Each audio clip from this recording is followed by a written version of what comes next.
हादी नाम का एक शख्स तंग दस्ती और मजबूरी की वजह से अपनी बीवी को एक अमीर और बदनाम ताजिर के पास गिरवी रख देता है।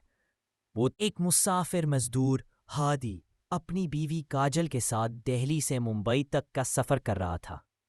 दिन भर का थका देने वाला सफर करने के बाद जब वो मुंबई पहुंचे तो डाकुओं ने उन पर हमला कर दिया।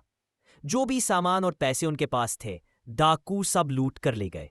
हादी और काजल को तन्हा और खाली हाथ छोड़ दिया गया। हादी बहुत परेशान हो गया क्योंकि एक अनजानी जमीन पर जहां न कोई जानने वाला था, न रहने की जगह और न ही जीब में एक पैसा, वहां जिंदा रहना बहुत ही मुश्किल लग रहा था। वो जमीन पर बैठकर सोचने लगा कि अब वो अपनी बीवी को कहाँ ले जाए, कहाँ से खाना लाए और कहाँ रात गुजारे। काजल ने हादी का हाथ थामा और कहा, हमने एक साथ सफर शुरू किया है तो मुश्किलात का सामना भी साथ ही करेंगे। अल्लाह जरूर कोई रास्ता निकालेगा। चलते चलते हादी की नजर एक पीपल के दरख्त के नीचे बैठे हुए साधु पर पड़ी। हादी ने सीधे अंदाज में काजल का हाथ थामा और साधु के करीब आ गया। नरमी से कहा, बाबा जी, मैं लुट गया हूं। अगर आप मेरी कुछ मदद कर सकें तो मेहरबानी होगी। साधु ने हादी की तरफ देखा, चेहरे पर मुस्कुराहट आई और बोला, मेरे पास खुद कुछ नहीं है बेटा, लेकिन मैं एक ऐसे शख्स को जानता हूं जो तुम्हारी मदद कर सकता है। साधु ने आंखें बंद की, जैसे किसी गहरी सोच में चला गया हो। फिर आहिस्ता से कहा, यहां से कुछ दूर एक पुरानी वर्कशॉप है, वहां एक बूढ़ा कारीगर रहता है, नाम है बाबा फिरोज। वो दिल का बहुत नर्म है, तुम जाकर उससे मिलो। हादी और काजल दोनों रामलाल के घर की तरफ रवाना हुए।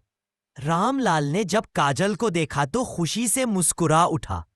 हादी ने रामलाल को सारी बात बताई कि उसे पैसों की सख्त जरूरत है। रामलाल ने कहा, पैसे तो मैं दे दूंगा, मगर उसके बदले में तुम्हें कोई कीमती चीज मेरे पास गिरवी रखनी पड़ेगी, वरना मैं मदद नहीं कर सकता। हादी ने बेबसी से काजल की तरफ इशारा करते हुए कहा, मेरे पास बीवी के सिवा कुछ भी नहीं है। काजल ये सुनकर खामोश रही, मगर उसकी खामोशी में रजामंदी छुपी थी। हादी ने संजीदा लहजे में कहा, मैं जल्द ही तुम्हें ले जाऊंगा। काजल। रामलाल ने हादी को पैसे दे दिए और काजल को रोक लिया।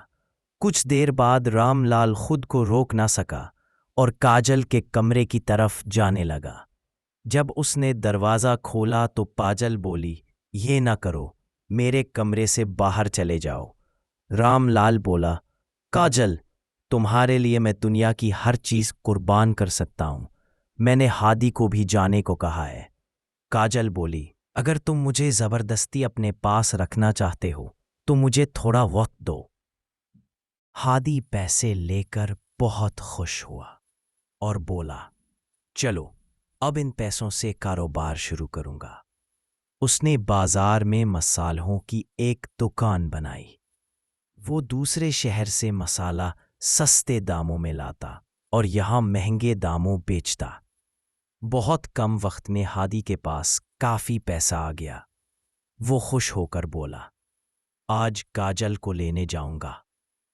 हादी रामलाल के पास गया और बोला, मैं तुम्हारे सारे पैसे वापस लौटा रहा हूं, वो भी सूद समेत। अब वादे के मुताबिक मुझे काजल दे दो। मगर रामलाल को अब काजल से मोहब्बत हो चुकी थी। वो आह भरते हुए कहने लगा, तुम्हें शायद मालूम नहीं, काजल बहुत बीमार हो गई थी। मैंने उसे बचाने की बहुत कोशिश की, मगर मैं नाकाम रहा। वो अब इस दुनिया में नहीं रही। ये सुनकर हादी पर जैसे कयामत टूट पड़ी।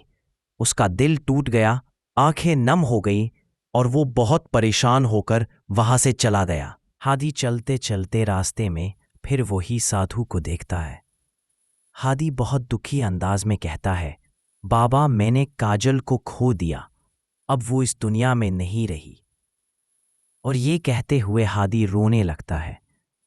साधु ने उसे तसल्ली दी और कहा, बेटा, काजल मरी नहीं है। ताजिर रामलाल ने तुमसे झूठ बोला है और उसे छुपा लिया है।